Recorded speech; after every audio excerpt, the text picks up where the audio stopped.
Congratulations, you just did a lot of stuff. Let's do a recap. You wrote your first lines of code and deployed it to App Engine. You got Conference Central up and running, and you've tried out the API Explorer. Don't underestimate the API Explorer. It's a great tool to use to try out APIs, and it's not limited to your own APIs. You can use it for any Google API, so all good stuff.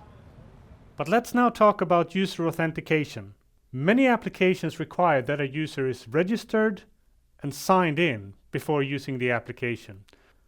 We will also require this for Conference Central, so let's look at how we do that. It used to be the case that almost every application had to create their own user management system.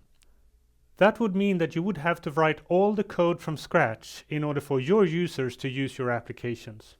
Well, good for us, that is not needed anymore. With App Engine, you can use third-party authentication with cloud endpoints, such as Google Plus sign-in, but also other ones can be used. In Conference Central, we will require a Google account for sign-in. So how do we know that the user is signed into their Google account when they use Conference Central? That is actually taken care of by cloud endpoints. A cloud endpoints API method can optionally take a user object as its first argument. And if the user object is not null, then the user is signed in. But if it's null, then we throw an exception, which the client should receive and redirect for sign-in. Could it be more easy? You might say now, but what about security and privacy? Well, that is all taken care of by Google Sign-In or the third-party authentication provider.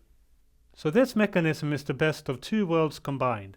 A simple way to add user authentication to your app, combined with the strong security and privacy standards of Google.